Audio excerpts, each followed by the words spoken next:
Vandalização de equipamento de distribuição de eletricidade no Quilamba deixa 400 famílias sem energia elétrica. Líder da UNITA fala sobre a situação do país. Adalberto Costa Júnior defende reforma estrutural do Estado angolano.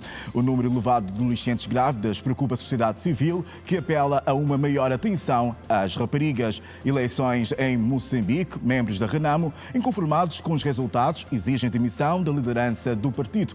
Palancas Negras vencem o Níger e somam 9 pontos. O combinado nacional seguiu para Marrocos e defronta novamente o Níger na próxima terça-feira. O Girassol Jornal começa agora. Boa noite, Angola.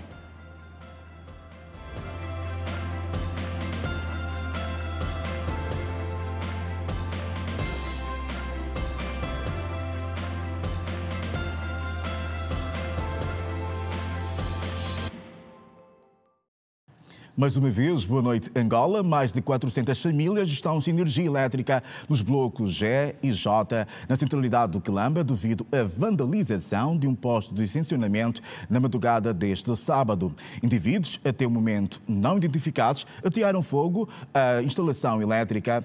O ANENDE diz que está a trabalhar para avaliar os danos nas próximas horas, substituir os equipamentos e repor o funcionamento de energia elétrica às famílias afetadas. São sensivelmente 13 horas e 10 minutos de hoje, sábado, dia 12 de outubro. Encontramos aqui na centralidade do Quilamba, mais propriamente no posto de seccionamento número 5 da ANENDE, que foi alvo de vandalismo nesta madrugada. Portanto, os cidadãos até o momento não identificados colocaram fogo nessa infraestrutura que está aqui atrás de mim, queimaram cabos e celas com danos muito avultados. Com efeito, estão privados do fornecimento de energia elétrica mais de 400 famílias dos blocos G e J aqui da centralidade do Quilamba, em Luanda. A ANENDE lamenta o sucedido e informa a todos os cidadãos que tudo está a ser feito para que nas próximas 24 horas consigamos então restabelecer o fornecimento de energia a estas zonas afetadas. O líder da UNITA, Adalberto Costa Júnior, disse esta sexta-feira na província da Huila, nas jornadas parlamentares do seu partido, que está preocupado com o estado social e a pobreza galopante no país. Adalberto Costa Júnior defendeu a reforma estrutural do Estado, fez críticas ao sistema judicial e defendeu ainda uma clara política salarial do Executivo. O líder da UNITA, no seu discurso, aconselhou para que a caracterização do país seja real e que contenha eixos da unidade nacional. Adalberto da Costa Júnior alertou para uma reforma estrutural do Estado. Com o objetivo de assegurar a eficiência e a eficácia na prestação dos serviços públicos, eliminar alguma sobreposição funcional entre órgãos públicos, as reformas institucionais propagadas desde 2017 em diversos setores não cumpriram os seus desideratos. No setor público, administrativo e social, mantém-se o custo burocrático e a má qualidade dos serviços, além de que houve um aumento dos custos dos serviços. As imagens são dantescas. São milhares de angolanos que dormem em filas nas conservatórias para tratar o bilhete de identidade, um direito de cidadania, para registro e acesso documental, para proceder ao registro dos seus bens imobiliários e outros, como título automóvel, só a título de exemplo. O papel dos órgãos de regulação económica continua incipiente, sem uma estrutura edificada, infelizmente, ao serviço dos políticos que superintendem a área de atuação de cada órgão regulador. E isto sucede, inclusive, com o Banco Nacional de Angola, acusado de omissão em matéria concorrencial no mercado cambial, sendo notória a incapacidade do Executivo assegurar a alta qualidade de regulação no país. A reforma do setor empresarial público, nos casos preconizada para a melhoria da gestão, encontra-se também ela moribunda. Não se compreendendo os critérios utilizados para a segmentação entre as empresas públicas, equilíbrio orçamental e as sociedades comerciais de capitais públicos, quando temos a atividade de comercialização de diamantes mantida por uma empresa pública, o caso da Sodiam, e em sentido oposto, a exploração de aeroportos mantida por uma sociedade anónima, SGA. Noutros casos, as privatizações estão a ser utilizadas como mero instrumento de clientelismo político-partidário, cujo exemplo mais flagrante foi a venda do Banco do Comércio e Indústria, além da estatização de empresas que haviam sido privatizadas por incumprimento contratual, entre outras razões. Adalberto Costa Júnior falou sobre o Estado Social e diz que os angolanos sofrem devidas consequências da aplicação de medidas políticas não assertivas. Falou igualmente sobre o setor judicial, alertando para uma maior celeridade nos processos judiciais. As suspeições de corrupção no judiciário criam desesperança no sistema judicial e aumenta, com a crise de gestão no Tribunal de Contas, os conflitos entre os cortes dos Tribunais Supremos e Constitucional, com a cumplicidade da Procuradoria-Geral da República, dos poderes políticos e, para piorar, a latente judicialização da política. Torna-se urgente e imperioso sanar a crise da justiça e que se faça uma verdadeira reforma da justiça e do direito em Angola. O desemprego foi outro ponto que o líder da UNITA se referiu, tendo alertado o Executivo para uma política justa de remuneração. Isto não significa que não seja o responsável último pela política de remunerações do país, cabendo-lhe, antes de tudo, promover o acordo, mas decidir, em caso deste não ser possível, em casos de importância relevante como o salário mínimo nacional, alguns limites para o leque salarial e sobre a participação do trabalho nos rendimentos, que infelizmente até hoje nem sequer foram colocadas. O presidente da UNITA falava nesta sexta-feira na cidade de Lubango, província da Huila. O jornalista Jaime Azulay reagiu ao discurso de Adalberto Costa Júnior e disse que a UNITA tem um discurso claro quanto à sua posição na luta política de Angola e que assume o seu propósito de ser poder e de fazer uma avaliação da situação económica, política e social do país. O jornalista é da opinião que as palavras do líder da oposição sejam vistas pelo partido como uma maneira de melhorar as políticas públicas de Angola.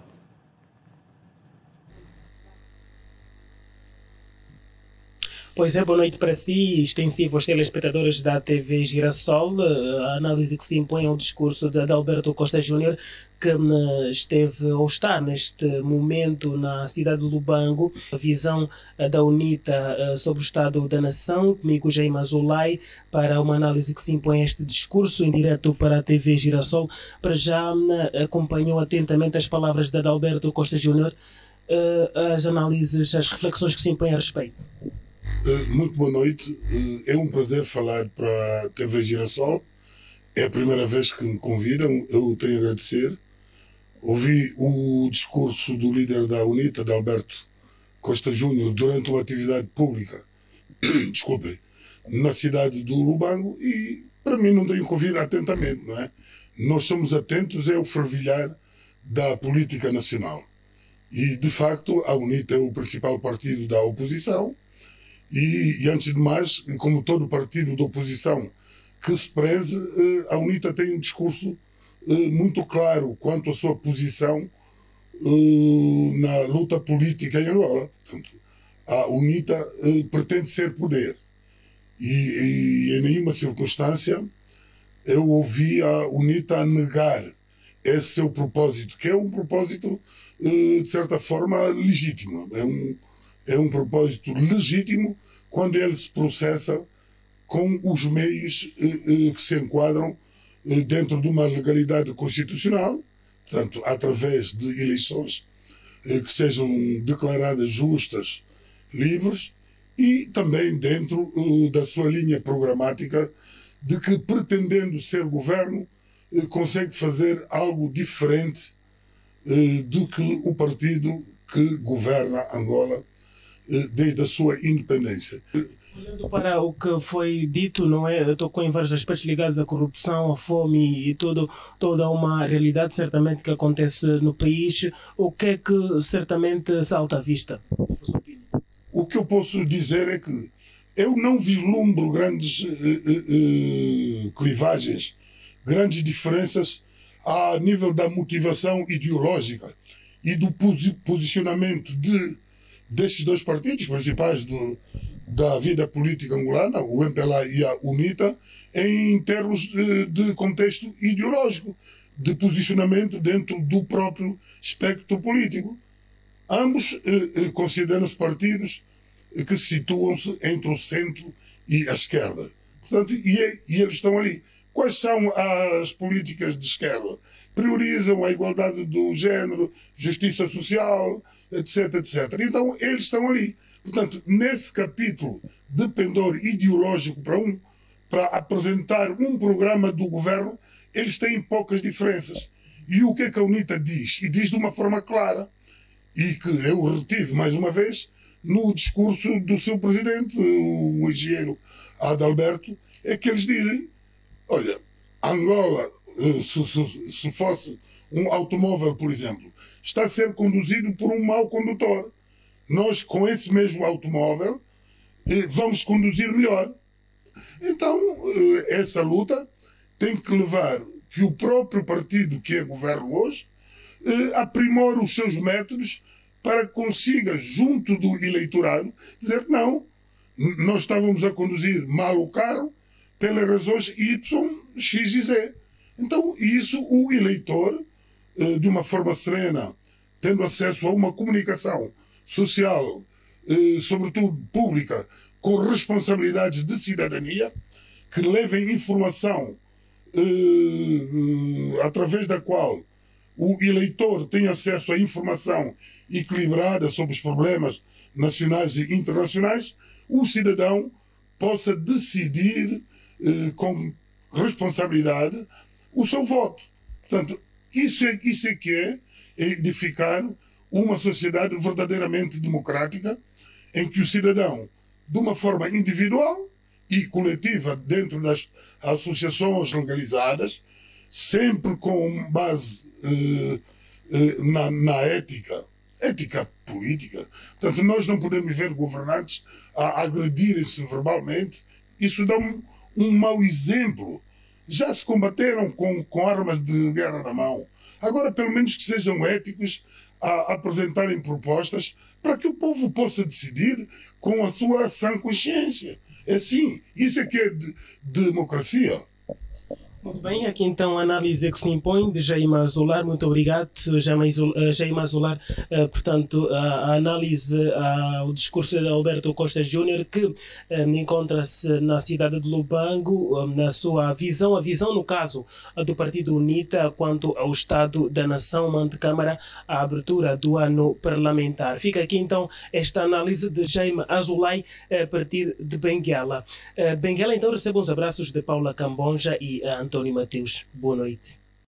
Toda a equipa da Rede Girassol de Benguela, igualmente, boa noite.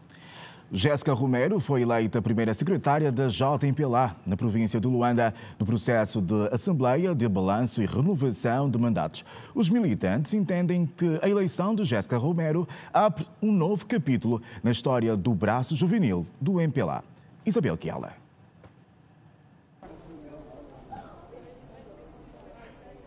Boa noite, Adilson Garcia. Saudações assim que nos acompanha em casa após um processo eleitoral intenso e de grande expectativa. Jéssica Romero Fernandes é a nova líder da JMPLA a nível da província de Luanda e é com ela que nós vamos conversar. Boa noite. Hoje foi um dia de muita expectativa e também acaba de receber uma grande missão. Pois recebemos a missão de liderar a juventude do MPLA, o partido no poder em Angola, é a maior organização juvenil política do país. Tudo vamos fazer para não defraudar a todos os jovens que nos apoiaram. Vamos trabalhar na base da congregação do jovem. Vamos fazer com que a voz de todos os jovens a nível da nossa província sejam de facto ouvidas e que nós vamos servir de advogados para eles para a resolução dos problemas do jovem. Gostava de agradecer a todos do outro lado que direta e indiretamente apoiaram. Conseguimos, juntos nós vencemos e juntos nós vamos liderar a província que é a capital do nosso país. No seu discurso falava da inclusão. Devemos devemos incluir os jovens, todos os jovens devem se sentir partícipes nas políticas dos jovens, porque se o jovem não participa e contribui naquela que é a política feita para si, pode muitas das vezes não perceber na íntegra aquilo que está a ser feito para si. Nós vamos congregar os jovens independentemente da cor partidária, religião, independentemente da organização social que possam pertencer, porque nós, enquanto juventude do partido no poder, temos responsabilidade do jovem no geral. Muito obrigada. Fazer aqui menção que Jéssica é membro do Comitê Central e agora também é a líder da JMPLA a nível da província de Luanda. A jovem dirigente, nascida a 18 de dezembro de 1993 no distrito urbano de Ngombota, assume agora o desafio de conduzir o braço juvenil da JMPLA a nível da província de Luanda. Adilson Garcia, nós vamos ficar por aqui e prometer trazer mais informações em torno desta eleição que coloca a Jéssica Romero Fernandes a liderar a JMPLA a nível da província de Luanda nos próximos serviços de informação da Rede Girassol. Boa noite e continuação de um ótimo jornal. Aquela, boa noite e obrigado por essa partilha. Sociedade civil preocupada com o número elevado de adolescentes grávidas no país. Essa matéria está em destaque aqui no Girassol Jornal. Por agora, saiba que membros da sociedade civil no país estão preocupados com o elevado índice de jovens e adolescentes grávidas. Acompanhe a matéria.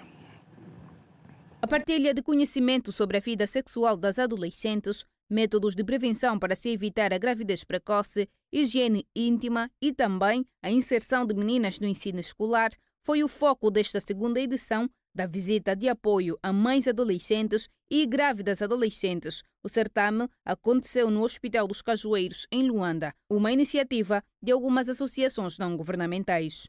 Visa o aconselhamento, a orientação a estas meninas, porque o que acontece é que muitas meninas, depois de estarem nesta situação, elas abandonam a escola, elas enfrentam inúmeras dificuldades. E o que muito nos preocupa é saber que até tem meninas que nem sequer o registro civil têm. Nós, por exemplo, neste ano ficamos com dificuldades inúmeras de incluir algumas meninas no sistema de ensino, porque nem ela, nem os filhos têm um registro civil. Então nós estamos aqui para fazer esse acompanhamento, para poder orientá-las, de formas que a sociedade e elas mesmas percebam que a gravidez na adolescência não é o fim de tudo.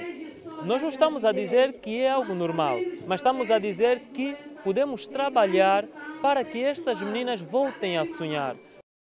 O encontro reuniu meninas dos 14 aos 15 anos, muitas delas mães e gestantes. Aprendi que a mulher, para não se engravidar, tem que se proteger, usar o preservativo. Aprendi muitas coisas que não esperava aprender. Aprendi como é que, para não ao voltar a se engravidar, aprendi para usar o preservativo, que quando a mulher fica grávida, se encontra no período fértil. O responsável do INAC em Luanda passou alguns dados do Gabinete Provincial da Saúde, onde informa que, em 2023, mais de 2.000 adolescentes até 15 anos estavam grávidas. O município do Kazenga registrou um número de mais de 300 casos de adolescentes grávidas. No ano de 2023, segundo os dados do Gabinete Provincial da Saúde, crianças até 15 anos que tiveram gravidez precoce, não é?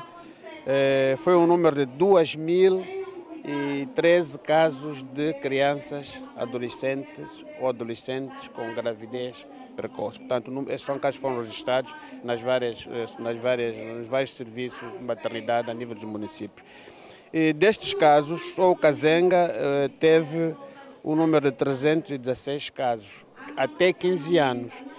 E há um número que é do 15 a 19 anos, que é um número de 44.151 crianças que tiveram gravidez na adolescência, só em 2023. O diretor clínico do Hospital dos Cajueiros não deixou de frisar que a educação parte de casa, pedindo assim aos pais que tenham atenção aos seus filhos. Devemos falar mais com os filhos. Falar com os filhos no sentido que aquele tabu de que falar de menstruação na filha, o pai ou a mãe é um problema, já deixa de ser. Nós temos que educar a jovem mulher que quando a menstruação começa, a probabilidade de engravidar também começa. A visita enquadra-se no âmbito das comemorações do Dia Internacional da Rapariga, comemorado a 11 de outubro, e prevê estender-se para todo o país. A Associação de Apoio à Mulher Polícia realizou na manhã deste sábado uma marcha de apoio à prevenção contra o cancro da mama. O encontro foi marcado por mulheres ligadas à cooperação e à sociedade civil. Sob lema Zero ao Câncer, a Associação de Apoio à Mulher Polícia de Angola realizou hoje em Luanda uma marcha de apoio à prevenção do cancro da mama. O ato contou com a presença de responsáveis de organismos ligados ao Ministério do Interior. É Outubro Rosa. Nós, a associação, sentámos-nos e marcámos uma marcha para hoje. Ontem já fizemos uma visita ao Hospital de Oncologia, onde fomos fazer um donativo, e hoje marchar em prol da cidade, para que toda mulher abrace esta causa do zero cancro da mama e cancro do útero. A marcha vem exatamente para isso, para despertar e para consciencializar a mulher de forma particular de que é necessário nós olharmos para este fenómeno não com os olhos de ver, mas de facto com os olhos de responsabilidade, que isto vai exercer de nós a prática de consultas permanentes, constantes, vai exercer de nós a responsabilidade de cuidarmos da nossa saúde, independentemente das nossas tarefas diárias. Sim. A ideia foi exatamente essa, é consciencializar a mulher de que isto é um mal que afeta a todos, não importa o género. E como este mês é um mês de forma particular que fala sobre a mulher, então é a ela que nós estamos a chamar a essa atenção. Uma marcha de sensibilização, uma marcha de apoio às mulheres que padecem com essa doença.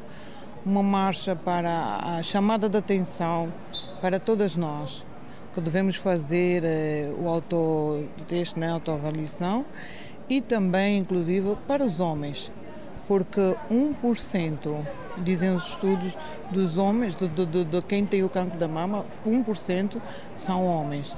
Então, a apelar também aqui aos homens para fazer o teste e tivemos aqui a prestar a nossa solidariedade. O cancro da mama é uma doença que se caracteriza pelo desenvolvimento descontrolado de células malignas na mama, formando um tumor que pode invadir tecidos e órgãos adjacentes ou distantes. O cancro da mama, quando descoberto mais cedo, tem chance de cura. Entretanto, poucas mulheres sabem que a prevenção é a melhor estratégia de combater a doença. A reportagem da semana é com a Celestina Zola.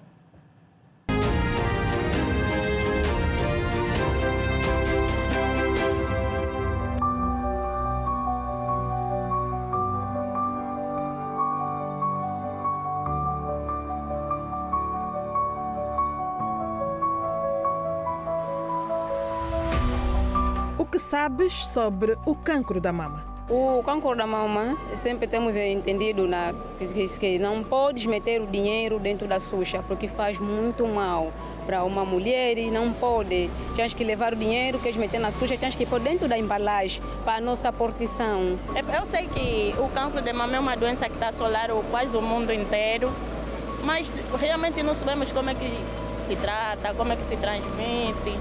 E só ficamos à espera para saber alguma coisa a mais. Eu vi alguém, já vi alguém com esse problema, é amiga da minha cunhada.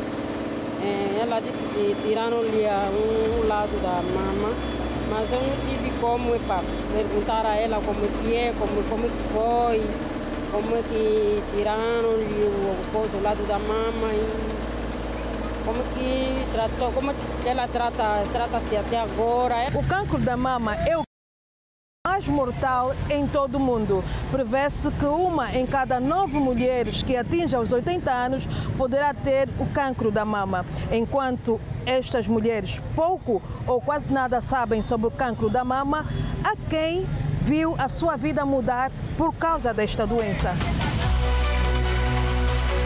Dona Júlia descobriu que tinha a doença em 2012 e, apesar da pouca informação sobre o assunto, a autoaceitação foi o primeiro passo para se tornar uma vencedora. Devastador. Parece que eu estava a recuar, saio do hospital para casa e quando eu chego a casa me pergunto por que eu. Foi um desconforto que eu tive ao tirar e a pôr o sutiã. Sentia algo aqui diferente entre a mama e a minha costela.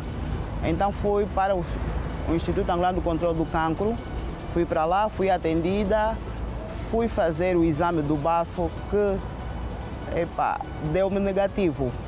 Mas eu continuei a insistir porque era mesmo um desconforto muito grande. Fui parar aos Usina Machel, onde fiz uma biópsia e descobri-se que era uma paciente oncológica.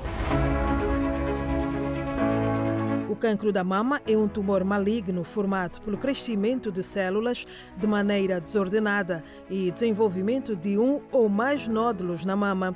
O sexo feminino é o fator de risco mais forte para o cancro da mama. Entre os homens, os casos são de apenas 0,5% a 1%.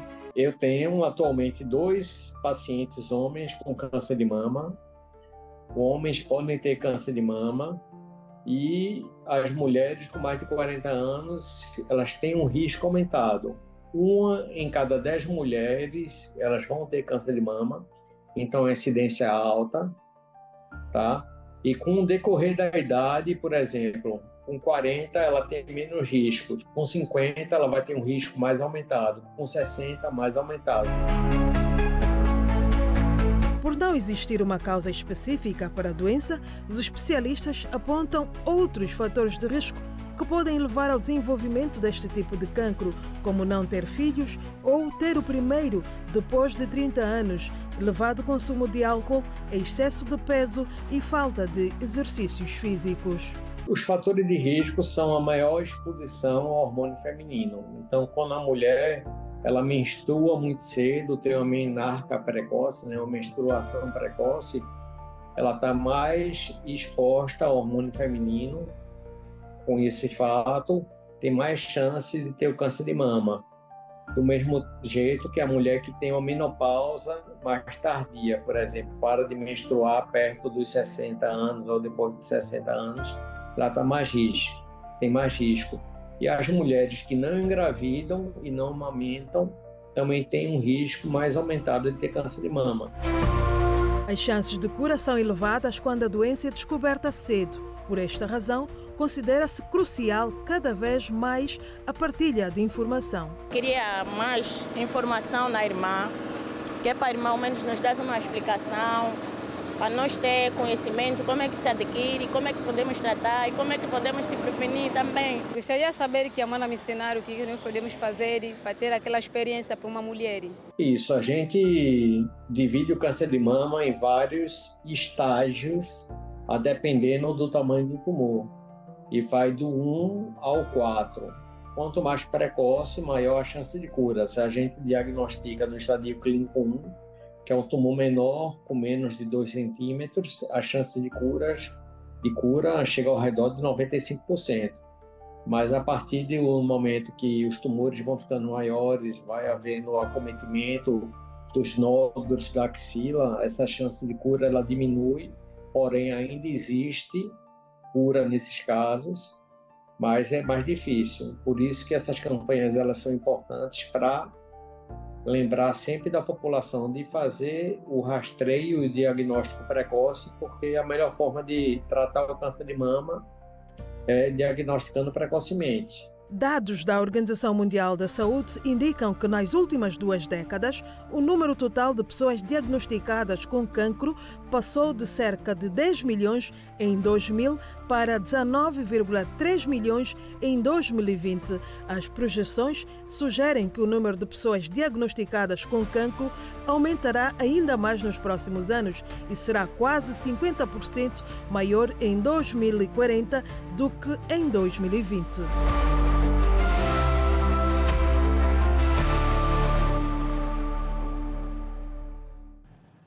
A sociedade civil em Benguela está preocupada com a condição em que se encontram muitas praias. Neste sábado, várias pessoas juntaram-se para limpar a praia da Restinga.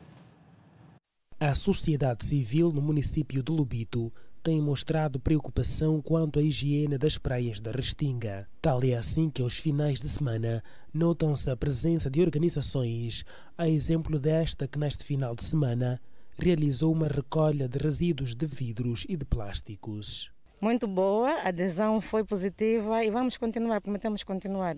O projeto é Praia Limpa, então estamos a começar pela cidade de Lobito. Todo tipo de resíduos de orgânicos, papéis, vidros, entre outros. Não, o projeto começa por Lobito e vamos estender. Os participantes falam da importância em tornar higienizadas as praias, bem como da preservação do meio ambiente. É necessário que nós preservemos para o bem do próprio meio ambiente e também para o bem de toda a nossa comunidade. Esse é um projeto contínuo. Essa é a primeira fase que está a se realizar hoje aqui e nos próximos eventos o projeto vai continuar. Olha, motivou-me porque é uma ação social. Neste caso é para deixar nosso meio ambiente mais saudável, mais limpo. Olha, eu gostaria que as pessoas sempre que viessem aqui e fazer o favor de sempre quando chegar recolher o resíduo, guardar e pôr nos baldes. Esta ambientalista entende que o trabalho de higienização das praias, e não só, não pode ser encarado apenas como um trabalho da administração local. A atividade de limpeza não pode ser vista apenas pela administração. Tem que ser um trabalho conjuntural. As mãos que sujam devem ser as mãos que limpam, porque senão não teremos a cidade limpa. Então a Renauela aqui presente, hoje sábado, temos a agradecer, é uma mais-valia, o município ganha. E hoje não é só a Renauela que está aqui, temos a igreja dos 12 apóstolos, temos a igreja messiânica que se juntou, temos uma cooperativa liderada pelo senhor Domingos Brito.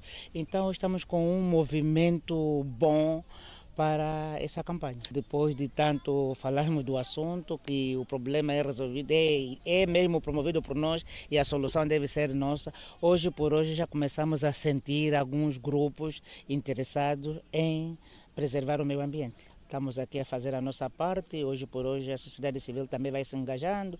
A semana passada tivemos aqui a presença da Sonangol, Luanda, ali ligado ao Lago Salgado. E vamos tendo aqui vários movimentos, para não dizer o Porto, que também anda de mãos dadas com a administração.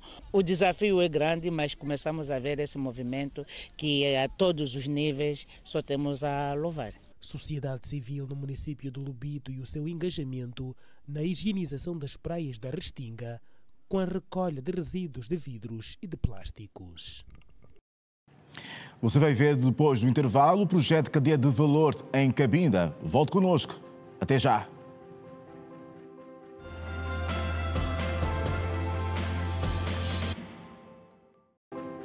Renovados os votos de Boa Noite Angola, esta é a segunda parte do Girassol Jornal, edição de sábado. A província de Cabinda está a servir de modelo para a implementação do projeto Cadeia de Valores. Mais de 45 mil famílias camponesas já beneficiaram de inputs agrícolas com o objetivo de melhorar a atividade dos agricultores na região. O projeto Cadeia de Valores continua a desenvolver ações de capacitação aos camponeses nas zonas rurais. 60 escolas de campo foram criadas ao nível de toda a província de Cabinda. O objetivo visa passar conhecimentos adequados aos camponeses sobre como trabalhar a terra. Muitas famílias camponesas já beneficiaram dos inputs agrícolas. A melhoria já é notável. Alguns já apresentam uma condição de vida diferente. A Escola do Campo nos ajuda muito e nos ajudou muito.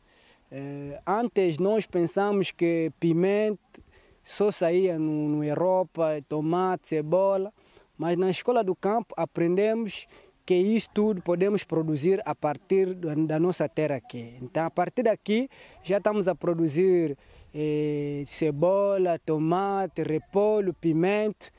E eu acho que aquilo ali me ajudou muito. Aqui na Escola do Campo já aprendi muita coisa.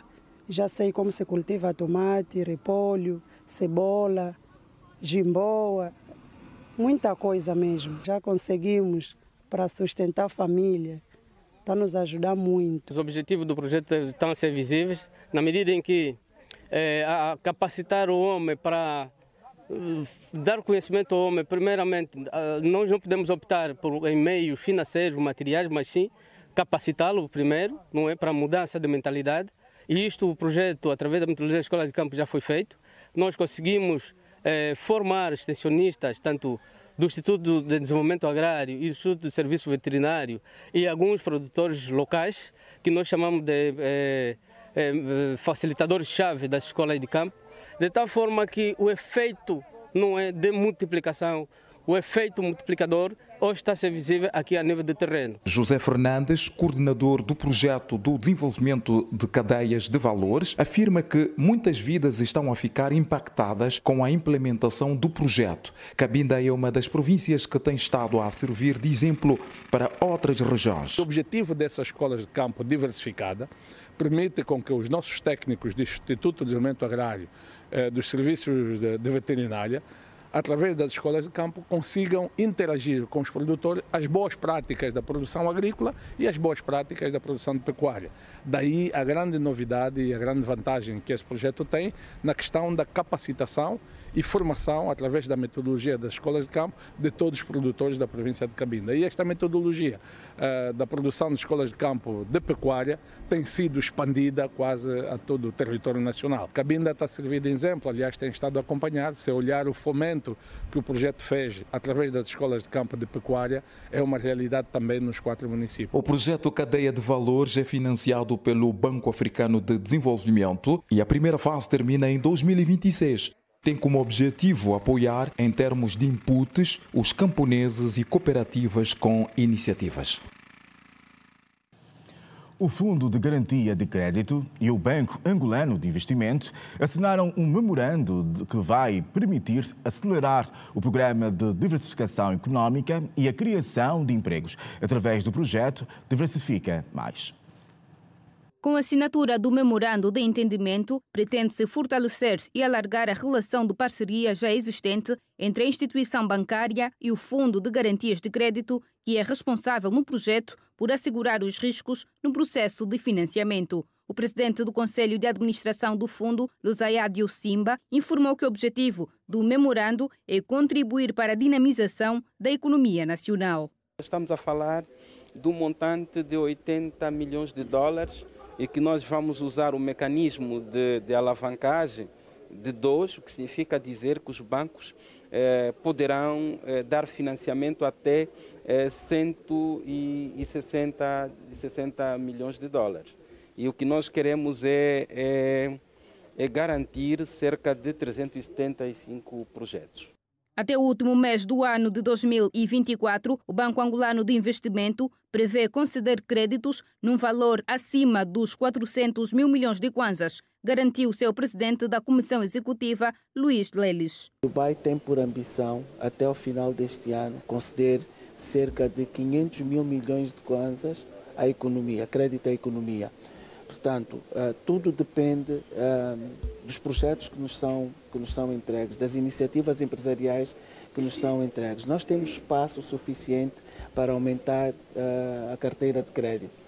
Nós reconhecemos que os níveis de exigência no processo de concessão de crédito são altos, mas é preciso também que se perceba que, enquanto sociedade aberta, enquanto sociedade portanto, licenciada pelo Banco Nacional de Angola, existem um conjunto de critérios que nós temos que cumprir. Sabemos que os critérios são exigentes, mas a introdução do Fundo de Garantia de Crédito faz também com que partilhemos estes riscos. O projeto Diversifica Mais surge no contexto de um financiamento de 300 milhões de dólares contraído pelo Executivo angolano ao Banco Mundial, com o propósito de acelerar a diversificação da economia com foco no corredor do Lubito. O Diversifica Mais é a 4ª linha do FGC que visa garantir crédito às pequenas, médias e grandes empresas, com foco no corredor do Lubito.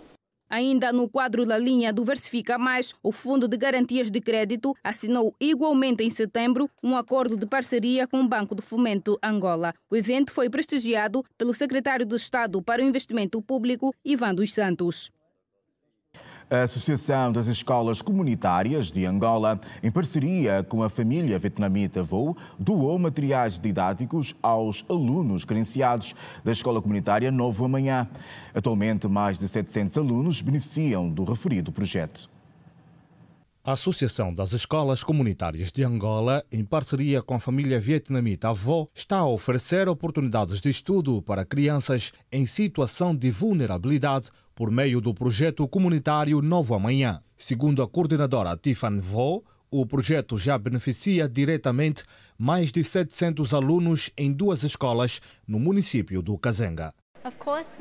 Nós gostaríamos de continuar a contribuir, dar oportunidade às crianças para que eles consigam ter a sua formação nos níveis que for possível aqui, para que eles consigam ter a garantia da sua formação no futuro. Neste momento, a escola está com mais de 700 alunos e as doações continuam. Não há um cálculo exato, então, mediante o número de alunos, naquilo que for possível, eles continuam a apoiar. Neste momento, temos apenas 2 escolas. Há tendência de continuarmos, não há ainda um número exato. Estamos a nos preparar para depois darmos sequência com a construção de mais escolas. A associação, que atende mais de 50 mil crianças desfavorecidas, recebeu merenda escolar e materiais didáticos dos vietnamitas para apoiar os alunos da Escola Novo Amanhã. Não tem um prazo, porque eles dizem que vão poder apadrinhar mais de 40 escolas comunitárias. Todos aqueles que estiverem carentes a nível da organização, então eles vão apadrinhar para melhorar as infraestruturas e continuarem a apoiar aqueles encarregados que estão a precisar desse apoio. A associação a nível nacional controla mais de 53 mil crianças. Então, não só aqui em Luanda, mas também estamos na província do Bengo, agora estamos já em Cabinda, Uís, Bengo e estamos também a chegar na província de Malange. Os alunos expressaram sua satisfação com a visita dos padrinhos, considerando-a um ato de realização de sonhos. Alunas como Paula e Raquel destacaram a importância do apoio recebido. Gostei muito de estudar no Novo Amanhã. É boa escola, ensinam bem. Eu gosto muito de estudar. Gostei muito de conhecer a visita, gostei muito de eles conhecer. Gostaria de ser enfermeira e fazer curso de decoração infantil. Gostei muito do evento que está a se passar aqui e sobre os professores da Escola Novo Amanhã são sempre o máximo, dão de tudo para nos ensinar o melhor que possamos saber. E sobre a visita, amei mesmo, gostei muito. Esta ação faz parte do Programa de Responsabilidade Social da instituição, com o objetivo de promover a educação de crianças em situação de vulnerabilidade. Membros da Renamo, inconformados com os resultados das eleições, exigem a demissão da liderança do partido. Em destaque.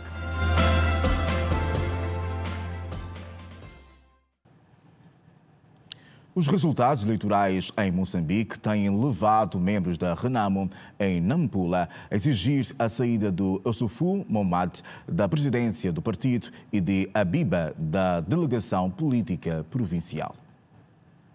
O mandatário da Renamo destacou a necessidade de uma reflexão profunda sobre a situação do partido, alertando que a continuidade da atual direção pode levar o partido a um colapso. O mandatário de Nampula criticou também a postura da liderança atual, referenciando que a Renamo tem sido negligente, teimosa e arrogante e convidou todos os membros a refletirem sobre os desafios enfrentados pelo partido. A insatisfação crescente pode sinalizar um movimento interno significativo de modos a alterar a dinâmica da Renamo na busca por maior credibilidade e aceitação entre os eleitores. Nas eleições de 9 de outubro, tanto o partido Renamo como o presidente Issoufou Mohamed não têm tido bons resultados, correndo-se o risco de perder o estatuto do segundo líder da oposição moçambicana. A sucessão de Issoufou Mohamed tem sido objeto de discussão no seio dos membros do partido Renamo. O exército israelita voltou a pedir aos palestinianos que abandonem o norte de Gaza. A ordem surge no momento em que a ONU alerta para a falta de ajuda alimentar desde 1 de outubro. No Líbano, mais de um soldado da UNIFIL ficou ferido. O exército israelita renovou este sábado as ordens para que os palestinianos no norte da faixa de Gaza abandonem as suas casas e abrigos à medida que as tropas prosseguem a ofensiva de uma semana contra os militantes do Hamas. O porta-voz das Forças Armadas israelitas disse às pessoas que viviam na zona avisada que deviam dirigir-se para sul, numa zona assinalada pelos militares como zona humanitária. O exército israelita ordenou também que os 3 principais hospitais do norte de Gaza evacuassem os doentes e o pessoal médico. A maior parte dos combates da semana passada centrou-se em Jabalia e arredores, o maior campo de refugiados da faixa de Gaza. A zona foi bombardeada por jatos de guerra e artilharia israelita. Os residentes da zona afirmaram ter ficado encurralados nas suas casas e abrigos. Apesar dos protestos oficiais de Paris, Roma e Madrid, na sequência dos disparos israelitas no fim de semana, que feriram pelo menos 2 soldados da UNIFIL no sul do Líbano, a força da ONU declarou no sábado que um 5º soldado tinha sido ferido na sexta-feira à noite por disparos, sem poder especificar até o momento os responsáveis. O tiroteio ocorreu um dia depois dos militares israelitas terem disparado contra o quartel-general pelo 2º dia consecutivo. O presidente do parlamento iraniano visitou o local de um ataque aéreo israelita em Beirute, que matou e feriu dezenas de pessoas. Prometeu que Teherão continuará a apoiar os libaneses e os palestinianos que lutam contra Israel. O seu gabinete afirmou que o governo libanês continua a respeitar uma resolução do Conselho de Segurança da ONU de 2006, aprovada no fim de uma guerra de 34 dias entre Israel e o Hezbollah e que está preparado para reforçar a presença do exército libanês ao longo da fronteira com Israel. Foi a segunda visita de um funcionário iraniano a Beirute, os últimos dias depois do ministro dos Negócios Estrangeiros do país ter visitado o Líbano no início deste mês. O novo bispo da Diocese da Ganda toma posse neste domingo. Para a cerimónia são esperados mais de 20 bispos, incluindo o novo núncio apostólico de Angola e São Tomé. A mais nova Diocese da Igreja Católica foi criada a 1 de agosto pelo Papa Francisco.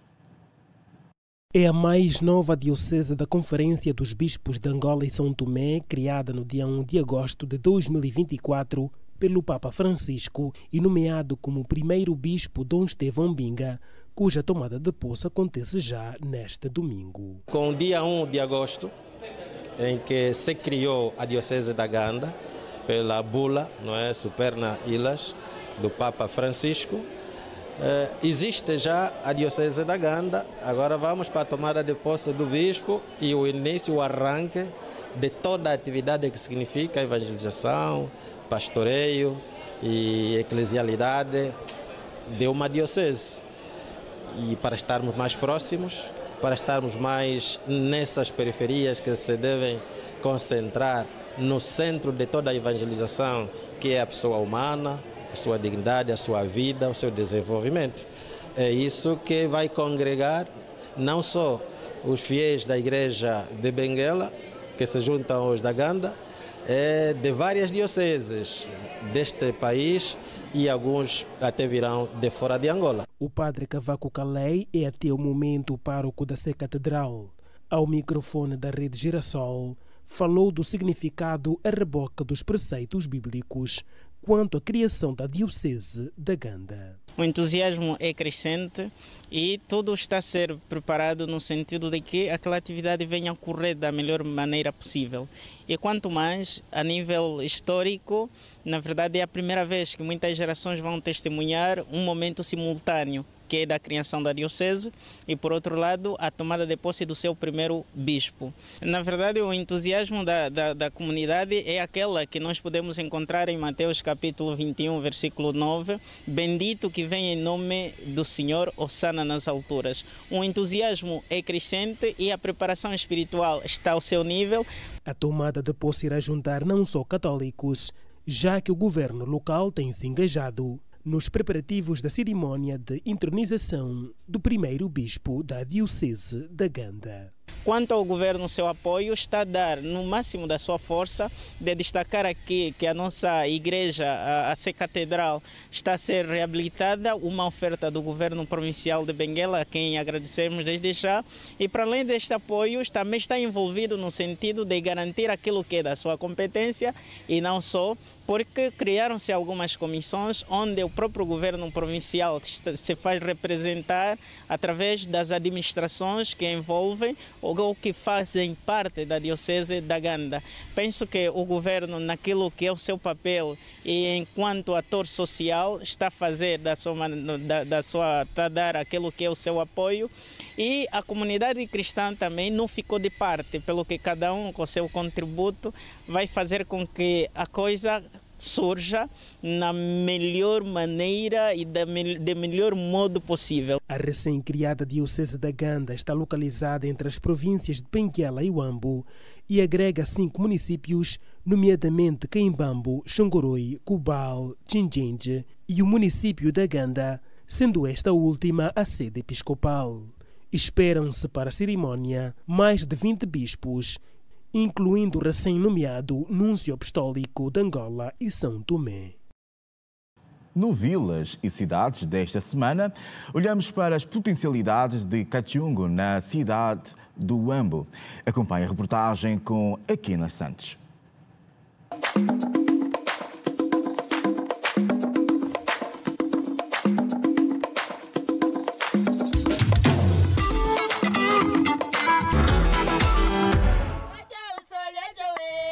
Bem-vindos ao Cachungo, município da província do Huambo, que dista a 62 km da sede da província e faz fronteira com os municípios da Chicala-Xoloanga, do Bailundo, do Chitembo, do Cuvango e do Xinguar. O sol do bairro queima e queima forte, mas a motivação para o trabalho, que não deixa este senhor parar, é mais forte. Aos 59 anos e já aposentado, ele decidiu começar uma profissão nova, a serração. A tarefa é pesada, mas ele não desiste. Jovem desse tempo já ninguém consegue, por isso que estão a fugir, mas que eu estou a aguentar. O bairro São Lupembe está localizado por trás da estação do Cachungo e existe desde a era colonial. A principal atividade desta região é a marcenaria. O Sr. Almeida está nisso desde 1996 e reconhece: a serração é um trabalho pesado. Eu penso que é mesmo meu dom de trabalhar com esse madeira. Nos últimos anos, a atividade está condicionada. Tem alguns que ele corteja a madeira para a lenha. Tem alguns que saem de Luanda, os motosserras, estão a cortejar madeira fresca. O Cachungo é a antiga Vila da Bela Vista. Ainda mantém muitos casarões coloniais e a arquitetura do século XVIII. E não é a única coisa que se preserva por aqui. A produção artesanal do mel é uma das atividades mais antigas da vila. É uma tarefa difícil, a contar com a falta de meios adequados para o manuseio das colmeias e a falta de mais apoios para quem produz o mel mais requisitado do centro-sul de Angola. Nos últimos 5 anos, estamos com um problema. Uma colmeia, para você encher um balde de 3,5 litros, tem que tirar 4 ou 5 colmeias. Já é uma baixa.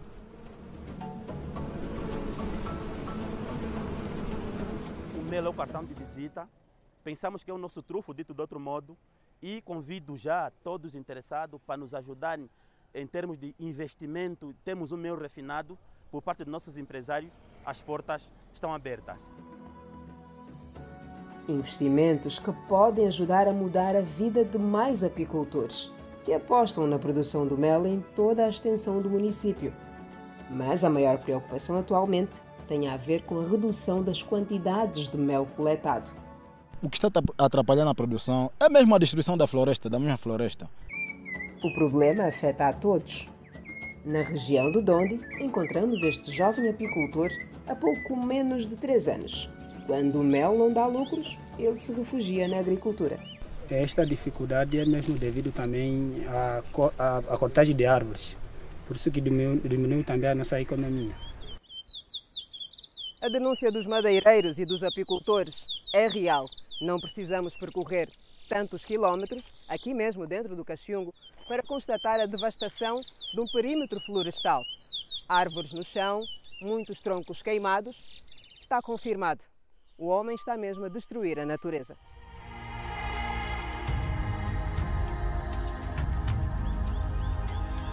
Flagramos hectares e hectares de terra com árvores vivas abatidas, polígonos florestais devastados e a falta de consciência ambiental gritante à porta de casa.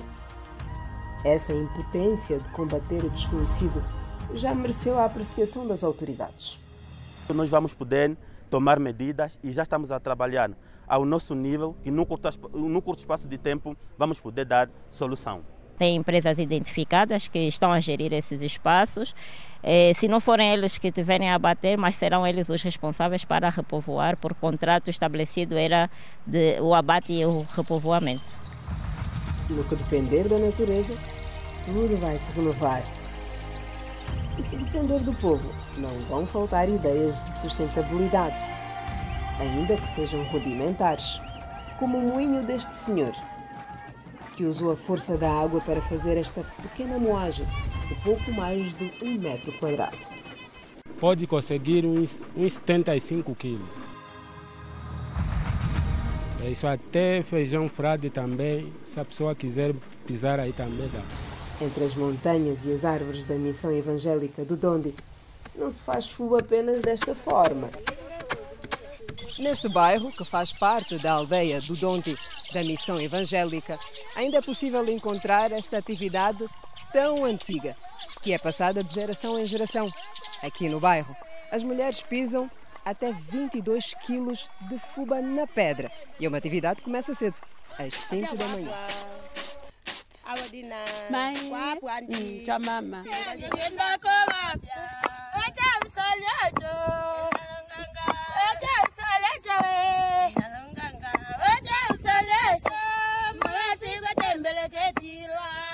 Ambas aprenderam com a força da tradição e trazem nos braços a força da cultura ovimbundo. Comecei há muito tempo, só aparava através das moagens. Agora vi mesmo, não adianta, melhor na pedra. Até quando iniciei a cantar, eu também quis responder para o meu trabalho não vai me pesar. Os cânticos da nossa literatura oral são de força, de incentivo, do sangue, da garra e da força com que o pilão sova o milho. O balaio, o pilão, o milho sovado, as vozes a ecoar na umbala e a expectativa no reconhecimento do património nacional. Assim é o Caxiungo. Povo hospitaleiro e uma alegria contagiante. Alegria do nosso povo, da nossa gente, na província do Huambo. No próximo bloco nós temos a personalidade da semana, uma proposta sempre do jornalista Bravo da Silva. Volte connosco.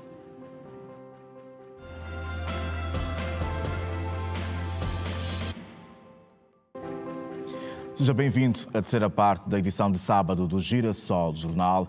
Vamos olhar agora para o compacto da semana, os fatos que marcaram a atualidade. Na reunião do Comitê Central do MPLA, o presidente do partido abordou as melhorias na reputação internacional de Angola, impulsionadas pelas reformas econômicas, sociais e políticas.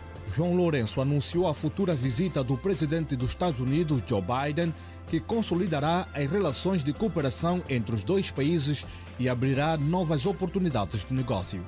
O chefe de Estado americano, o presidente Joe Biden, visitará Angola em data a anunciar, em função do inesperado contratempo Mais dias ou menos dias, a verdade é que a visita de Estado do presidente norte-americano a Angola vai ser concretizada. A garantia é do embaixador Tulinabo Mushing. De acordo com o diplomata, Joe Biden e João Lourenço estão satisfeitos com o nível de desenvolvimento da cooperação e manifestam total abertura para o reforço da parceria que se quer estratégica. Tulinabo Mushing diz que a vinda do presidente Joe Biden não é mero acaso, e sim a prova inequívoca do bom momento vivido entre as duas partes.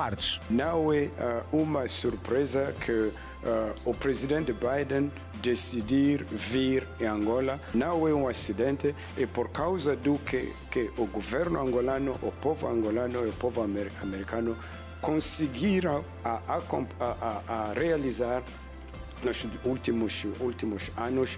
A nova era da cooperação Estados Unidos-Angola está fundamentada na partilha da experiência americana em 3 domínios principais. Trata-se da prosperidade econômica, boa governação e segurança. No capítulo econômico, os Estados Unidos da América investem em diversos projetos que vão impulsionar a diversificação da economia angolana.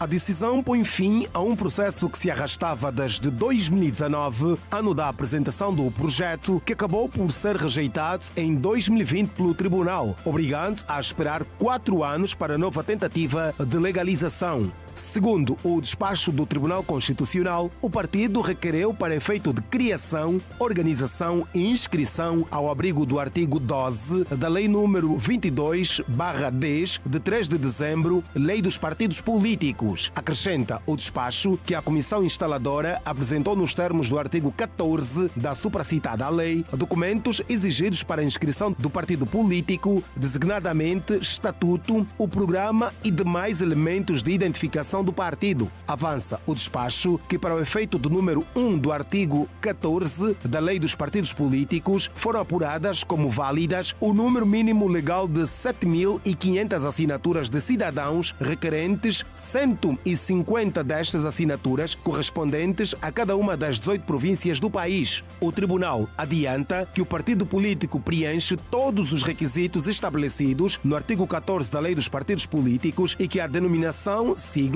símbolo e bandeiras e outros partidos políticos já inscritos no Tribunal Constitucional. Foi a última missa de corpo presente de Vossa Eminência Dom Alexandre Cardeal do Nascimento. No livro de condolências, o Presidente da República, João Lourenço, escreveu que com a partida do Cardeal, a Igreja de Angola e a Igreja Católica em todo o mundo perdem um dos seus melhores filhos, um filho insigne. Na Eucaristia, o presidente João Lourenço marcou presença num gesto de reconhecimento à trajetória do cardeal mais velho da Igreja e que se destacou também na luta de libertação nacional. Acompanhado da primeira-dama da República, Ana Dias Lourenço, o chefe de Estado participou da missa que, além dos rituais religiosos, contou também com a apresentação de algumas mensagens de condolências com realce para a missiva de Sua Santidade, Papa Francisco, lida pelo novo núncio apostólico para Angola e São Tomé e Príncipe, Dom Crispim Dubiel, que ainda não está em funções no país efetivamente. Vamos agora para a atualidade esportiva. A seleção nacional venceu o Níger por 2-0 e está mais próxima de chegar ao CAN de Marrocos. O Estádio Nacional 11 de novembro, com mais de 40 mil adeptos, presenciou o terceiro triunfo consecutivo de Angola rumo ao CAN 2025. Com um primeiro tempo apático, o combinado nacional tentou várias vezes chegar à baliza do Níger, mas sem sucesso. As investidas da seleção nacional continuavam. No entanto, o caminho para o golo parecia mais difícil. No segundo tempo, as mexidas no 11 dos Palancas Negras começaram a surtir efeito, com Pedro Bondo, Gelson Dalla e Maestro em campo. Só dava Angola, no minuto 48, o show com um remate do meio da rua obrigou o guarda-redes do Níger a se esforçar. As investidas dos Palancas Negras continuavam. Zito Luvumbo, aos 58 minutos, bailou de lá para cá e no último toque viu o defesa nigerino a evitar o golo. O setor defensivo do Níger teve muito trabalho no segundo tempo. Gelson Dalla, aos 61 minutos, bailou, mas os defesas do MENA estiveram atentos. A seleção nacional chegou ao primeiro golo do jogo aos 73 minutos por intermédio de Mabululo de penalti, que mandou o guarda-redes Yunusa Ainikoye a Niamey e a bola para o Kazenga, para a explosão de alegria dos adeptos presentes no gigante da Camama. Os Palancas Negras ampliaram o placar aos 85 minutos. O menino bonito do Prenda, Milson, percorreu uma avenida como se fosse Speed Gonzalez. A jogada terminou com a bola no fundo da baliza para a erupção do vulcão no 11 de novembro. Angola ainda teve a oportunidade de fazer o terceiro golo, mas o remate de Maestro beijou o poste direito do Níger. 2-0 foi o resultado final. Com o triunfo, os Palancas Negras somam 9 pontos no primeiro posto do grupo F. Estão a uma vitória de carimbar um passe para o CAN de Marrocos 2025. Os jogadores da Seleção Nacional estão satisfeitos pela conquista de mais 3 pontos e prometeram continuar a dar tudo de si nos próximos duelos. A dança e o cântico falam por si. Antes de sair do estádio, a nossa equipa conversou com alguns jogadores que se mostraram satisfeitos por conseguirem mais uma vitória e prometeram dar tudo de si para os próximos desafios. Graças a Deus eu tive o privilégio de vir representar o meu país. É sempre uma honra estar aqui, perto da minha família, dos meus companheiros, do meu povo, de um povo sofrido, de um povo que eu amo muito. E hoje, graças a Deus, conseguimos mais uma vitória que é muito importante na nossa caminhada. Sim, um passo grande para o povo e muito obrigado a todos. Agora a trabalhar mais e a ir por a classificação. Sim, é o que eu sempre disse. Sempre que o Mister chamar, eu estou aqui sempre a dar resposta para ajudar a minha seleção a chegar mais distante possível. Não tem nada que pode mudar. É só a decisão do Mister. E quando o Mister mete alguém, é para responder. Podem esperar muito do Maestro. Que eu estou aqui, que eu sempre disse, que eu estou a minha qualidade e que eu vou mostrar sempre a minha qualidade e que posso meter a minha seleção a chegar mais distante possível. Essa felicidade mostrou o quão unida está a nossa seleção. Um momento que os nossos jogadores apelaram ainda pela continuidade do apoio ao povo. Muito obrigado pelo vosso apoio, que continue a nos apoiar e muito obrigado por tudo. O próximo duelo da Seleção Nacional está agendado para a próxima terça-feira, novamente frente ao Níger, partida a contar para a 4ª jornada do Grupo F. A encerrar a edição de sábado do Girassol Jornal. Angola, boa noite, fique bem, até o nosso próximo encontro.